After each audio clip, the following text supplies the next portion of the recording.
ఓం శాంతి. ఈరోజు మురళి 30/4/2025. మధురమైన పిల్లలారా, బాబా మిమ్మల్ని పురుషోత్తములుగా తయారు చేసేందుకు చదివిస్తున్నారు. ఇప్పుడు మీరు కనిష్ఠుల నుండి ఉత్తమ పురుషులుగా తయారవుతున్నారు. అందరికన్నా ఉత్తమమైన వారు దేవతలు. పురుషోత్తములుగా తయారు చేసేందుకు బాబా చదివిస్తున్నారు. కనిష్ఠుల నుండి ఉత్తములు ఎవరు అంటే దేవతలు. ప్రశ్న: సత్యుగంలో లేని ఏ పురుషార్థాన్ని పిల్లలైన మీరు ఇక్కడ చేస్తారు? జవాబు: దేహ సహితంగా దేహం యొక్క సర్వ సంబంధాలను మరిచి ఆత్మాభిమానిగా అయి శరీరం వదలడంలో ఇక్కడ ఎంతో పురుషార్థం చేయాల్సి వస్తుంది. కానీ సత్యుగంలో ఏ కష్టము లేకుండా చాలా సహజంగా శరీరాన్ని వదిలేస్తారు. నేను ఒక ఆత్మను అనే అభ్యాసము లేదా పురుషార్థమును ఇప్పుడే చేస్తారు. ఇప్పుడు ఈ పాత ప్రపంచమును శరీరాన్ని వదిలి కొత్త దాన్ని తీసుకుంటారు. సత్యుగంలో ఈ అభ్యాసం చేయాల్సిన అవసరం లేదు. పాట: దూరదేశంలో ఉండేవారు పరాయ శరీరాన్ని ధరించి వచ్చారు. దూరదేశ్ కే ముసాఫిర్ పరాయ దేశంలో వచ్చారు.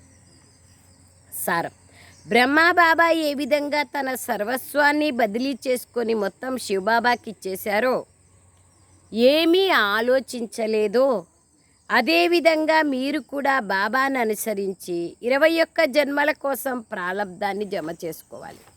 అదేవిధంగా మనం కూడా బాబాను అనుసరించి 21 జన్మలకు ప్రాలబ్ధాన్ని జమ చేసుకోవాలి.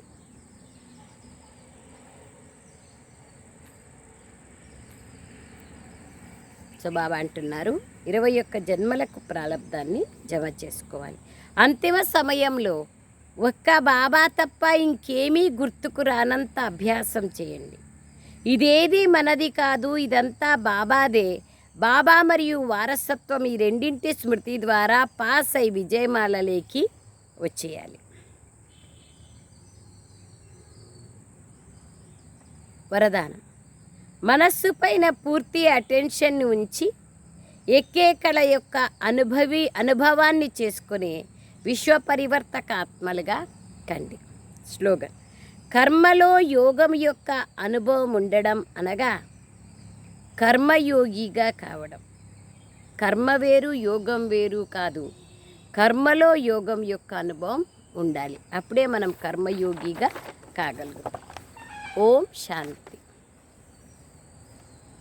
మళ్ళీ అనగా కల్పకల్పం తర్వాత దూరదేశంలో ఉండే బాబా మళ్ళీ పరాయ దేశంలోకి వచ్చారు అని మధురాతి మధురమైన ఆత్మిక పిల్లలకు తెలుసు.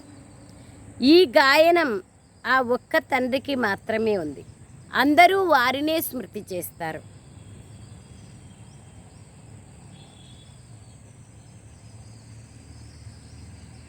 తాను సదా విచిత్రుడు, తనకు చిత్రం లేదు.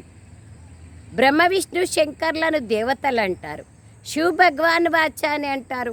తాను పరంధామంలో ఉంటారు. వారిని సుఖధామంలోకి ఎవ్వరూ పిలవరు, దుఃఖధామంలోనే పిలుస్తారు. వారు వచ్చేదే సంగమ యుగంలో. సత్యుగంలో మొత్తం విశ్వమంతటిపైన మీరు పురుషోత్తములుగా ఉంటారు. మధ్యములు కనిష్ఠులు అక్కడ ఉండరు. ఉత్తమోత్తమైన పురుషోత్తములు ఈ శ్రీ లక్ష్మీనారాయణలే. వారిని ఆ విధంగా తయారు చేసేవారు స్వయంగా శ్రీ అయిన శివబాబానే.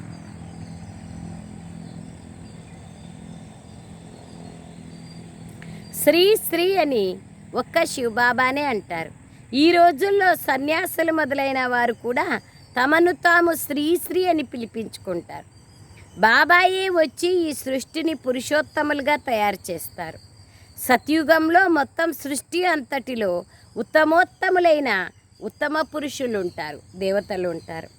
ఉత్తమోత్తమైన వారికి మరియు అతి కనిష్ఠులైన వారికి మధ్య తేడాను మీరు ఈ సమయంలో అర్థం చేసుకుంటారు. అంతే కదా, ఈ సమయంలోనే మనకు తెలుస్తుంది ఉత్తమోత్తములు ఎవరు మరియు కనిష్ఠులు ఎవరు. మామూలుగా అయితే తెలీదు. ఇప్పుడు మనకు తెలుస్తుంది ఉత్తమోత్తములు ఎవరు మరియు కనిష్ఠులు ఎవరు అని. ఎందుకంటే బ్రాహ్మణులైన మనము ఇప్పుడు అన్ని విషయాలు ఇప్పుడే తెలుసుకుంటాం. సతయుగంలోనూ తెలియదు, మరియు కలియుగంలో కూడా తెలియదు. బ్రాహ్మణులైన మనకు మాత్రమే తెలుస్తుంది.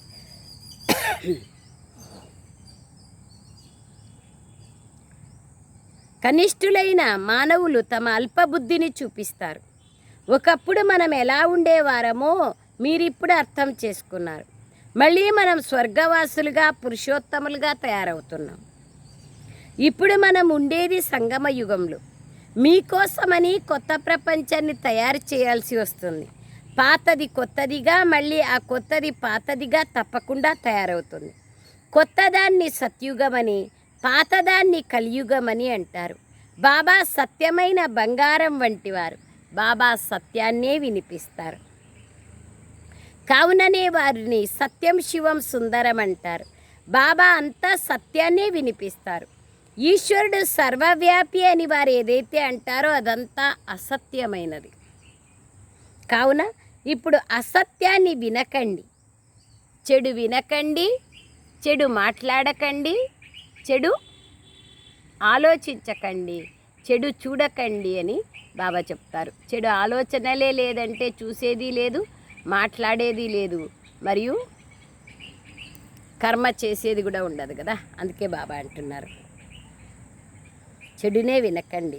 రాజవిద్య మాటే వేరు. అవన్నీ అల్పకాలికమైన సుఖం ఇచ్చేవి. ఇంకొక జన్మను తీసుకుంటే మళ్ళీ మొదటి నుండి మొత్తం అంతా చదవాల్సి వస్తుంది. అది అల్పకాలికమైన చదువు.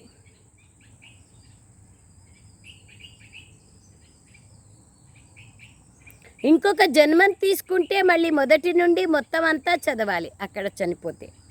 ఇక్కడ 21 తరాల వరకు పొందే సుఖాన్ని మనం పొందుతాం. ఒక తరం అంటే బాల్యం నుండి వృద్ధాప్యం వరకు ఉన్న జీవితం. సత్యుగంలో అకాల మృత్యువులే ఉండవు. ఇక్కడ ఎన్ని అకాల మృత్యువులు ఉన్నాయి. మన కండ్ల ముందే మన బంధుమిత్రాదుల్ని కాల్చేస్తే ఎట్లుంటుంది చూడండి. అట్లా సిచ్యుయేషన్ని పాపం అనుభవం చేస్తున్నారు జనాలు. అందుకే బాబా అంటున్నారు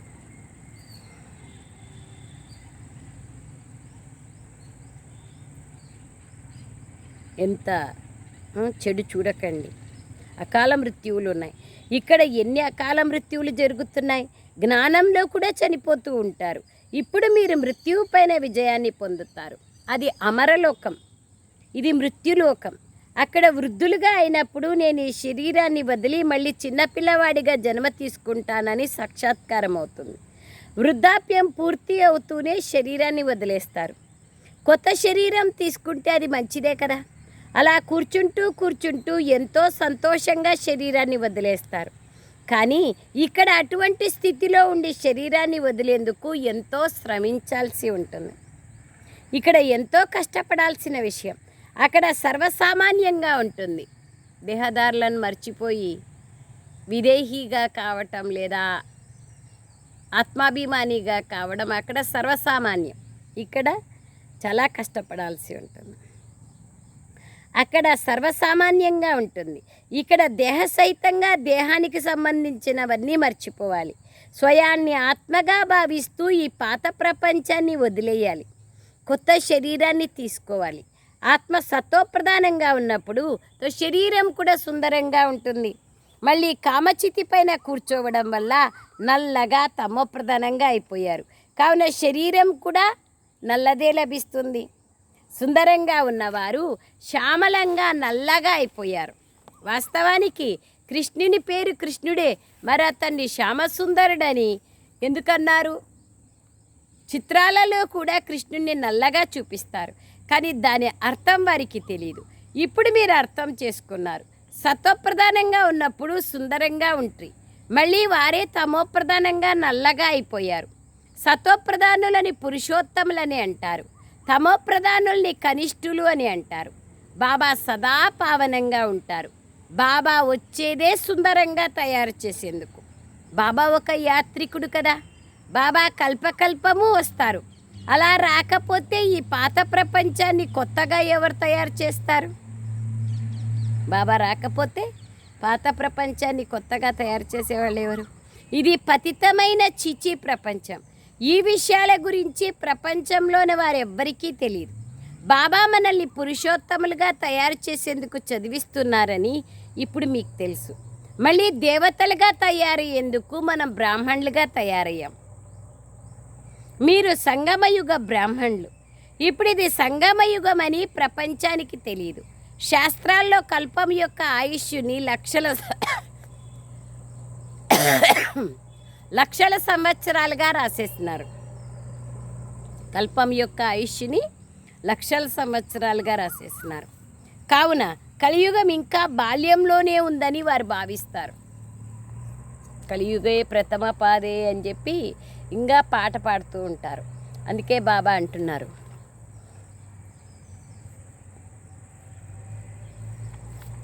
వాళ్ళు ఇంకా కలియుగం గురించి ఇంకా వాళ్ళు ఆ విధంగా చెప్తూ ఉన్నారని బాబా అంటున్నారు. ప్రథమ పాదం కాదు, అంతిమ సమయానికి వచ్చేసింది. అంతిమంలోనూ అంతిమం.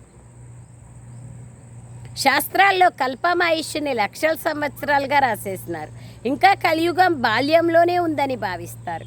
మనం ఉత్తమోత్తములుగా కలియుగం యొక్క పతితుల నుండి సత్యుగం యొక్క పావనులుగా, మనుషుల నుండి దేవతలుగా తయారయ్యేందుకు ఇక్కడికి వచ్చాం.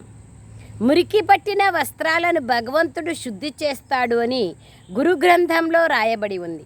కానీ ఆ గ్రంథాన్ని చదివే వారికి కూడా దాని అర్థం తెలియదు.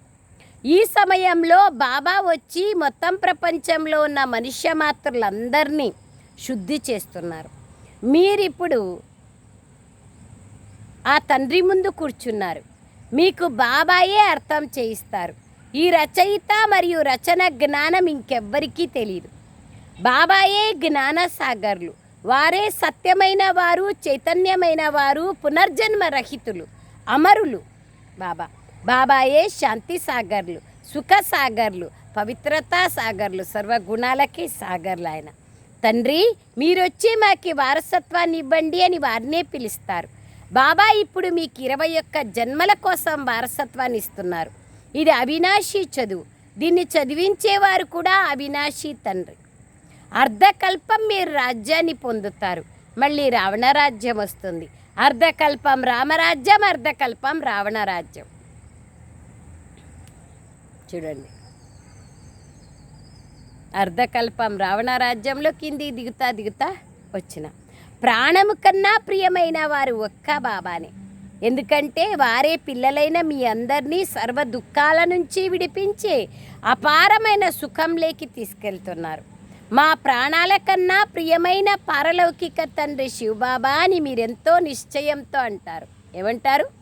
మా ప్రాణానికి ప్రియమైన పారలౌకిక ప్రియాతి ప్రియమైన తండ్రి అని శివబాబాని అంటాం. ఆత్మనే ప్రాణము.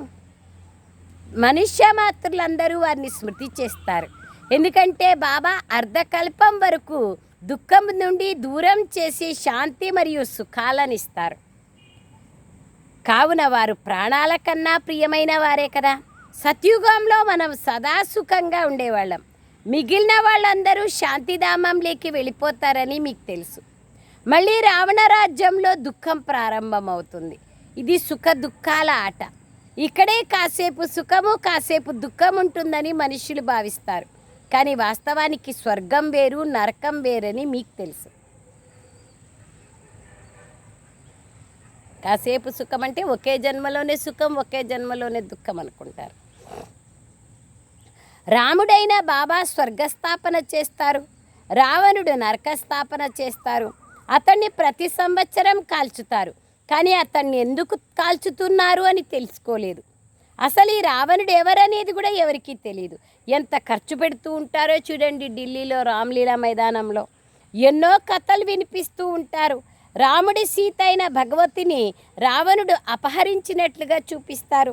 తద్వారా మనుష్యులు కూడా అలాగే జరిగి ఉంటుందని భావిస్తారు. ఇప్పుడు మీకు అందరి చరిత్ర తెలుసు. ఈ జ్ఞానమంతా మీ బుద్ధిలో ఉంది. మొత్తం ప్రపంచ చరిత్ర, భూగోళం గురించి ప్రపంచంలోని వారెవ్వరికీ తెలియదు. ఇవన్నీ బాబాకే తెలుసు. బాబాను ఈ ప్రపంచం యొక్క రచయిత అని అన్నారు. ప్రపంచం అనాదిగా ఉంది. అసలు ఈ చక్రం ఎలా తిరుగుతోందో బాబా వచ్చి తెలియచేస్తారు. భారతదేశంలో ఈ లక్ష్మీనారాయణల రాజ్యం ఉండేది. ఆ తర్వాత మళ్ళీ ఏం జరిగింది? దేవతలు ఏమైనా యుద్ధం చేశారా? ఏమీ చేయలేదు కదా. అర్ధకల్పం తర్వాత రావణ రాజ్యం ప్రారంభం కావడంతో దేవతలు మళ్ళీ వామ మార్గంలోకి వెళ్ళారు. అంతేకాని యుద్ధంలో వారిని ఎవరూ ఓడించలేరు. అక్కడ సైన్యం మొదలైన వాటి విషయమే ఉండదు. యుద్ధం ద్వారా వారు రాజ్యాన్ని పొందరు, రాజ్యాన్ని పోగొట్టుకోరు. అక్కడ యుద్ధమే ఉండదు. ఇక్కడ యోగంలో ఉండి పవిత్రంగా అయ్యి పవిత్ర రాజ్యాన్ని మీరు స్థాపన చేస్తారు.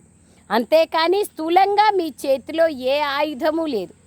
స్థూల హింస చేయకూడదు, సూక్ష్మమైన హింస చేయకూడదు కదా. అహింసో పరమో ధర్ములు దేవీ దేవతలు. ఇది డబల్ అహింస. ఒకటి పవిత్రత అనే అహింస, రెండవది మీరు ఎవరికి దుఃఖాన్ని ఇవ్వరు. ఒకటి పవిత్రత అనే అహింస, రెండవది మీరు ఎవ్వరికీ దుఃఖాన్ని ఇవ్వరు. కామ వికారమే అన్నింటికన్నా పెద్ద హింస. అదే మీకు ఆది మధ్యాంతాలు దుఃఖాన్ని ఇస్తుంది.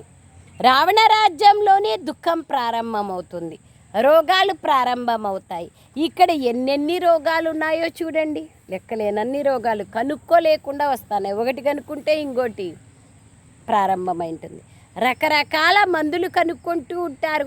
అందరూ రోగులుగా అయిపోయారు కదా. మీరు యోగ బలం ద్వారా 21 జన్మలు నిరోగిగా అవుతారు. అక్కడ దుఃఖము, రోగము, నామరూపాలే ఉండవు సత్యుగంలో. అందుకోసమే మీరు ఇక్కడ చదువుతున్నారు. భగవంతుడు మనల్ని చదివించి భగవతిగా తయారు చేస్తున్నారని ఇప్పుడు మీకు తెలుసు. ఈ చదువు ఎంత సహజమైనది. అరగంట 3/4 గంటలో మొత్తం చక్రం యొక్క జ్ఞానమంతా అర్థం చేయిస్తారు. 84 జన్మలను కూడా ఎవరెవరు తీసుకుంటారో మీకు తెలుసు. భగవంతుడే మనల్ని చదివిస్తున్నారు స్వయం. వారి రూపం నిరాకారమైనది. వారి యథార్థమైన పేరు సదాశివ. బాబా కళ్యాణకారి కదా. ఉన్నతోన్నతమైన ఆ తండ్రియే సర్వుల కళ్యాణకారి మరియు సర్వుల సద్గతి దాత. బాబా వచ్చి ఉన్నతోన్నతులైన మనుష్యులుగా అంటే దేవతలుగా తయారు చేస్తున్నారు. బాబా చదివించి తెలివైన వారిగా చేసి ఇక మీరు వెళ్ళి ఇతరులను చదివించండి అంటారు. కుమారులను చదివించేది శివబాబానే. బాబా బ్రహ్మ ద్వారా మిమ్మల్ని దత్తు తీసుకున్నారు.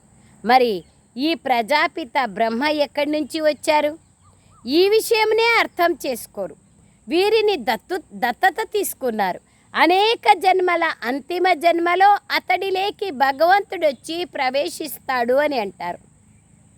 మరి అనేక జన్మలు ఎవరు తీసుకున్నారు? ఈ లక్ష్మీనారాయణలే పూర్తి 84 జన్మలను తీసుకున్నారు. కావుననే శ్రీకృష్ణుని శ్యామసుందరుడు అని అంటారు. మనమే సుందరంగా ఉంటిమి, మనలో 2 కళలు తగ్గిపోతాయి. త్రేతాయుగంలోకి చంద్రవంశీగా అయిపోతాం. అలా మెల్లమెల్లగా కాలం గడుస్తున్న కొద్దీ కళలు తగ్గుతూ ఇప్పుడు పూర్తి కళావిహీనులుగా అయిపోయాం.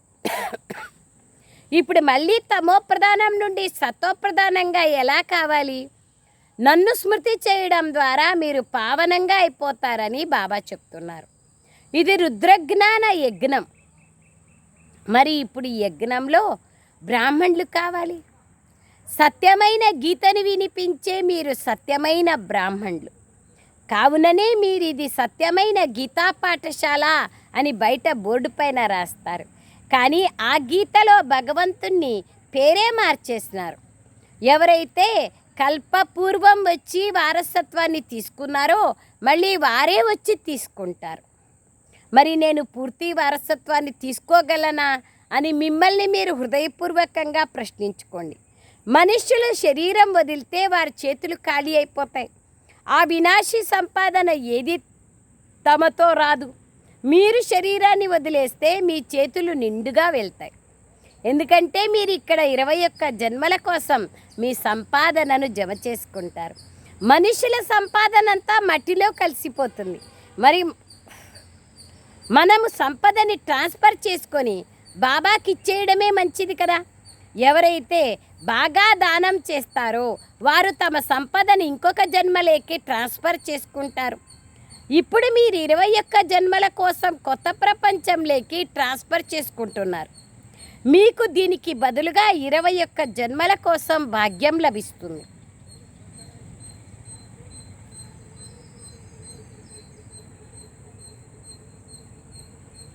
ట్రాన్స్ఫర్ చేసుకుంటే భాగ్యం లభిస్తుంది. వారు ఒక్క జన్మ కోసం అల్పకాలం కోసం ట్రాన్స్ఫర్ చేసుకుంటారు. ఇప్పుడు మీరు 21 జన్మల కోసం ట్రాన్స్ఫర్ చేసుకుంటున్నారు. ఎవరెంతెంత చేసుకుంటే అంతంత ప్రాప్తి. బాబా ఎల్లప్పుడూ దాతనే. ఇది డ్రామాలో రచింపబడి ఉంది. ఎవరెంత చేసుకుంటారో అంతే పొందుతారు. వారు పరోక్షంగా దాన పుణ్యాలు చేసుకున్న దానికి ఫలితంగా వారికి అల్పకాలికమైన ప్రాప్తి లభిస్తుంది. కానీ ఇక్కడ మీరు నేరుగా చేసుకుంటారు. ఇప్పుడు మీ సర్వస్వాన్ని కొత్త ప్రపంచంలోకి ట్రాన్స్ఫర్ చేసుకోవాలి. ఇతడు ఎంత సాహసం చేశాడో చూడండి బ్రహ్మబాబా. సర్వస్వము భగవంతుడే ఇచ్చాడని మీరు అంటారు. మరి ఇప్పుడు మీ సర్వస్వాన్ని నాకు ఇచ్చేయండి అని బాబా అంటున్నారు. దానికి బదులుగా నేను మీకు విశ్వరాజ్యాన్ని ఇస్తాను. బ్రహ్మబాబా ఏమీ ఆలోచించకుండా వెంటనే తమ సర్వస్వాన్ని బాబాకి ఇచ్చేశారు. బాబాకు తన ఆస్తిపైన పూర్తి అధికారాన్ని ఇచ్చేశారు శివబాబాకి. విశ్వానికి యజమానిగా అయ్యే భాగ్యం లభిస్తోంది అనే నష కలిగింది. దాంతో తమ పిల్లల గురించి కూడా ఏమీ ఆలోచించలేదు. అందరికి ఇచ్చేవాడు ఈశ్వరుడే అయితే మరి నేనెలా బాధ్యుణ్ణి అని భావించారు. 21 జన్మల కోసం ఎలా ట్రాన్స్ఫర్ చేసుకోవడం జరుగుతుంది? ఈ బ్రహ్మబాబాని చూడండి. మీరు అతన్నే అనుసరించండి. ప్రజాపిత బ్రహ్మ ఈ విధంగా చేశారు కదా. ఈశ్వరుడు అందరికీ ఇచ్చే దాత. ఆ బాబా ఇతడితో చేయించారు. శివబాబా బాబా నుండి వారసత్వం తీసుకునేందుకు వచ్చామని మీకు తెలుసు. దినప్రతిదినము సమయం తక్కువ అవుతోంది. అండర్లైన్. ఎలాంటి ఆపదలు వస్తాయో చెప్పడానికే వీలు లేదు. యమదూతలు రాకూడదు అని వ్యాపారస్తులు ఊపిరి తమ అరచేతుల్లో పెట్టుకొని ఉంటారు. సిపాయిలను చూస్తూనే మనుషులు మూర్ఛితులైపోతారు. చూసినారు కదా, కాశ్మీర్లో ఉగ్రవాదుల్ని చూస్తానే మనుషులు భయపడిపోయినారు. ఏం చేయాలా ఏమి దిక్కుతోచకుండా అయిపోయింది. మున్ముందు వారు ఎంతగానో విసిగిస్తారు. వారు బంగారం మొదలైనవేవి ప్రజల వద్ద ఉండనివ్వరు. మరి అప్పుడు మీ వద్ద ఏముంటుంది?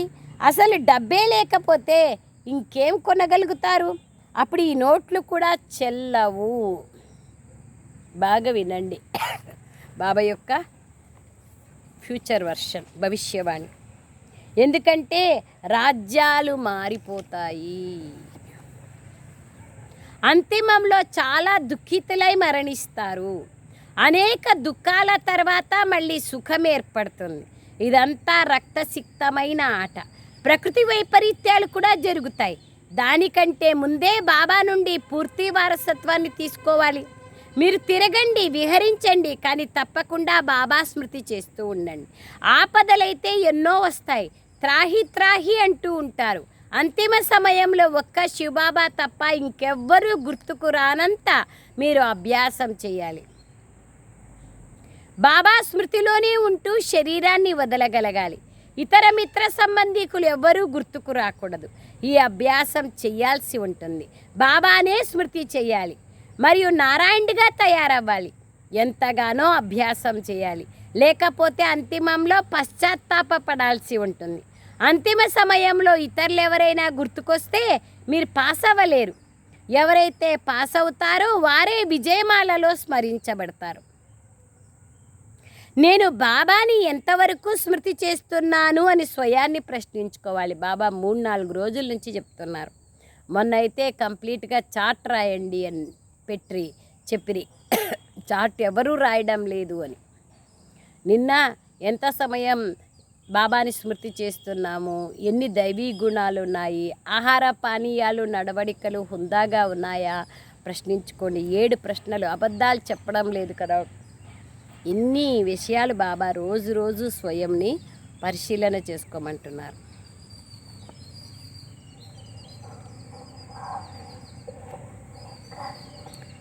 బాబా అంటున్నారు, అంతిమంలో పశ్చాత్తాపపడవలసి ఉంటుంది. అంతిమంలో ఇతరులు ఎవరైనా గుర్తుకొచ్చినట్లయితే మీరు పాస్ అవ్వలేరు. మరి ఎంత సమయం బాబాని గుర్తు చేసుకుంటున్నాను అని స్వయాన్ని ప్రశ్నించుకోండి.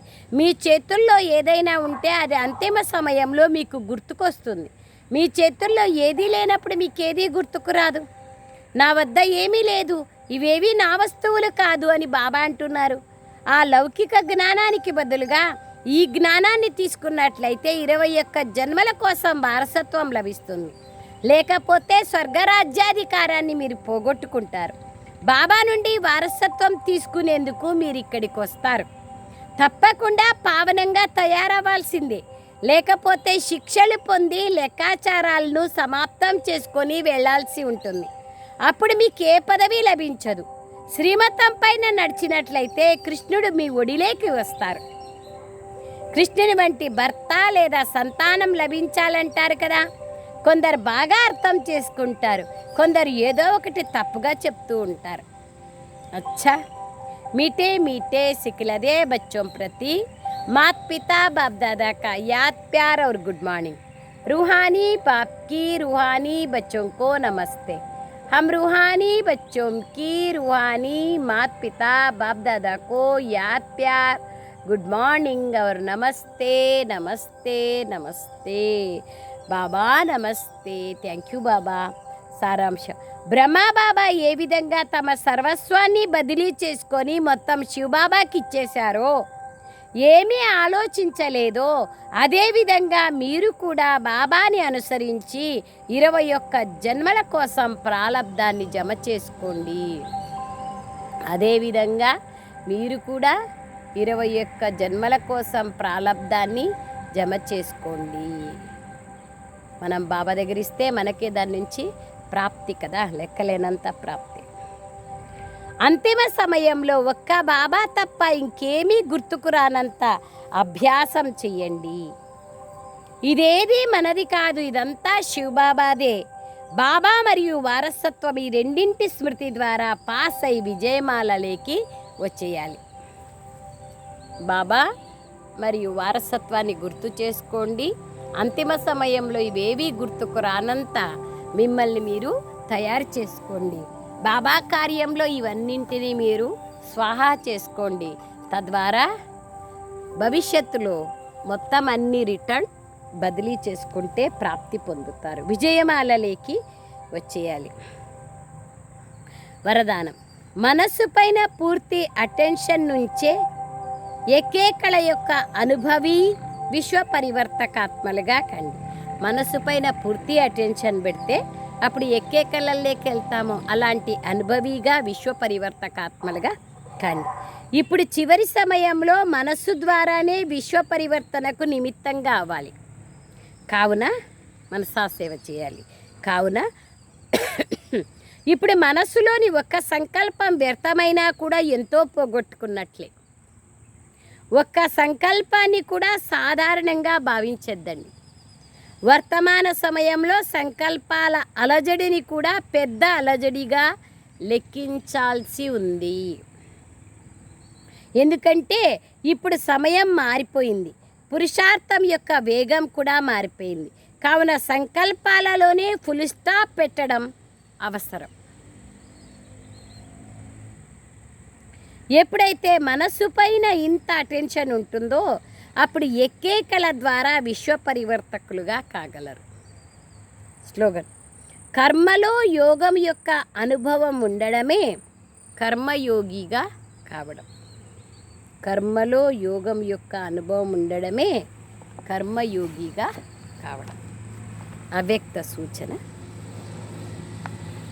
కంబైన్డ్ స్వరూపం యొక్క స్మృతి ద్వారా సదా విజయీగా కండి.